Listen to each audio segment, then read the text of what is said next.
売上が上がる AI 活用チャンネルスマートエイト代表の小坂井です。よろしくお願いいたします。このチャンネルでは売上を上げるための実践的な方法についてお見せしていきますので、ぜひ興味ある方はチャンネル登録のほどよろしくお願いいたします。今日は一緒に取り組みをやっているメディサイトの吉村様にも来ていただいております。よろしくお願いいたします。よろしくお願いいたします。株式会社メディサイト執行役員の吉村と申します。弊社では営業支援事業であったりとか人材紹介事業をやっている会社でございます。お二人の関係性を伺ってもよろしいですか？最初は弊社に営業をいただきましたよね。Facebook か何かでいただいて、弊社の代表が商談してっていうのが最初のきっかけです。その時我々も営業活動をする中でもっと AI を使いたいなっていう風な思いはありまして、ただ AI に関してはあんまり詳しくなかったので、その部分で組めないかというところでパートナーという立ち位置で関わらせてもらっているものでございます。弊社側的にも今まで業務の工数を下げるとかっていうことに関しては着手していて、クライアントに提供していたものの、もっと売り上げが上がる方法ってないんだっけっていうのは一個テーマとして考えておりました。そんな中で弊社も DM 営業はしてるんですけども、何万通と送られている吉村様と出会って一緒に協業することによってもっと売り上げが上がる営業手法っていうのを生み出せないのかっていうところを思って、今回のタッグを組むみたいな流れが生まれた形になってます。本日は AI を使って月3000円で毎月50件アポイントを獲得した営業手法についてお伝えいたします。コードを書かなくてもよくて、エンジニアじゃなくてもできて誰でもできるんですけども、そのノウハウを今日の動画でお伝えできればなと思っております。今これがまさに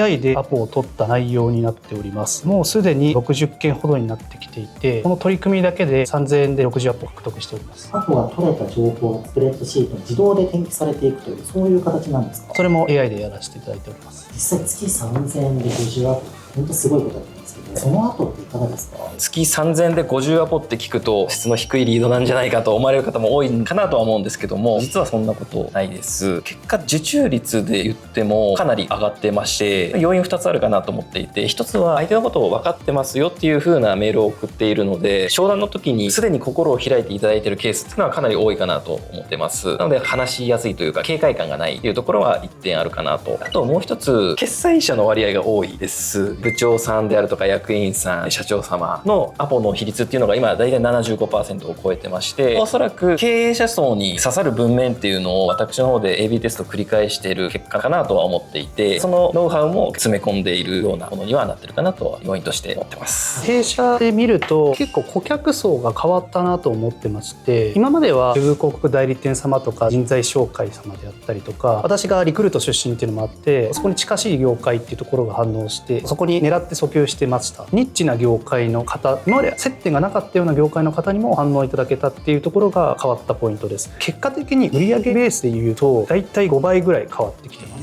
これは本当にそうなってます。商談だけが生まれたって形じゃなくて、確実に制約まで結びついてます。まず AI で営業 DM を送っていくっていうところが今回の肝になるんですけども、なぜそれが刺さったのかについてお話しさせていただきます。自分の個人アドレスの営業のメールというか、そういうの届きはするんですけど、正直開かないなと思ってまして、そのあたり結構工夫されているところがおありでしょうか？開かないなって思う時のポイントは、自分に関係ないって思ってしまうことなんですよね。テンプレ的なものを送られてきて、弊社の場合で言うと AI 導入で業務効率化みたいなメールを弊社のような会社が送ってきても、またテンプレねみたいな形で無視するじゃないですか。そういった共通のテンプレートだったら丸分かりじゃないですか。そういったところを AI で営業メールをそれぞれカスタマイズすることによってアポ率でいうと5倍ぐらい上がってきております。でそこを吉村様ともいろいろ議論して、なんでこんな結果が出るんだっていうところに関して考えた結果、そもそも業種とか業界レベルで今まで人って送ってるんですよ。例えばウェブ広告代理店だったらウェブ広告代理店、人材紹介だったら人材紹介、そこに特化して訴求を考えて送ると。ただもう一段業界とかじゃなくて、その会社の業務実際の内容に合わせてカスタマイズすると、もう一段深い情報になるので、向こう的にも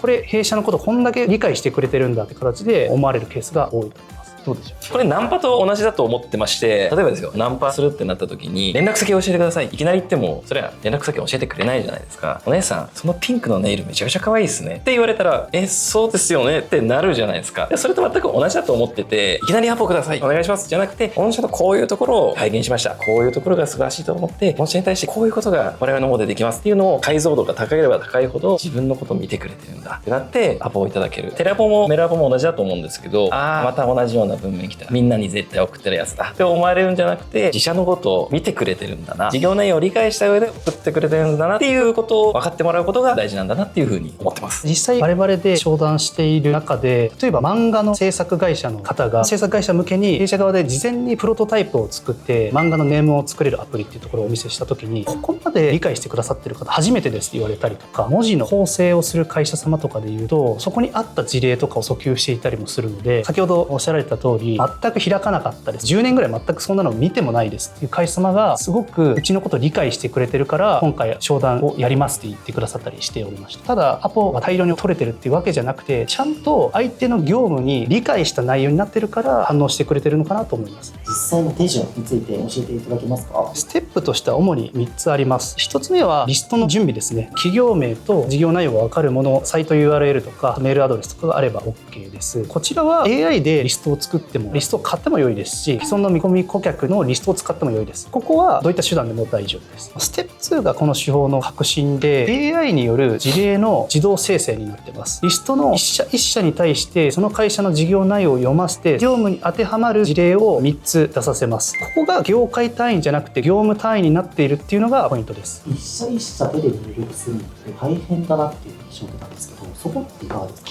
一度プロンプトを仕込んでしまえば会社名と事業内容を変えていくだけで自動で、それこそ弊社側でいうと数万件という単位で送っております。ステップ2、3っていうところを実際どういった文章で送っているのかを吉村さんにお見せいただけたらと思います。実際にどうやって生成しているかっていうところなんですけども、 A 列に企業名があって AI に企業について事業内容をまず調べさせています。それが C 列のところですね。ここに対して我々は生成 AI の研修であったり開発をしているので、御社ってこんな業務やってますよねっていうのをまず一つ、二つ目にそういった業務はこんな感じで AI で自動化効率化できますみたいなイメージで2種類の文面を生成しています。ご覧いただくとお分かりになるかなと思うんですけども、同じような文章というのはなくて完全個社ごとにその業務内容に沿った内容を生成しています。正直私でも考えつかないです。これを100件1000件1万件とやるととんでもないことになるんですけども、全部ワンクリックで AI で作れているので何も私は汗をかいてないという形になります。この仕組み自体はどういう着想で考えついたとか、イントロ1とイントロ2とかどういうふうに作っていったのか、思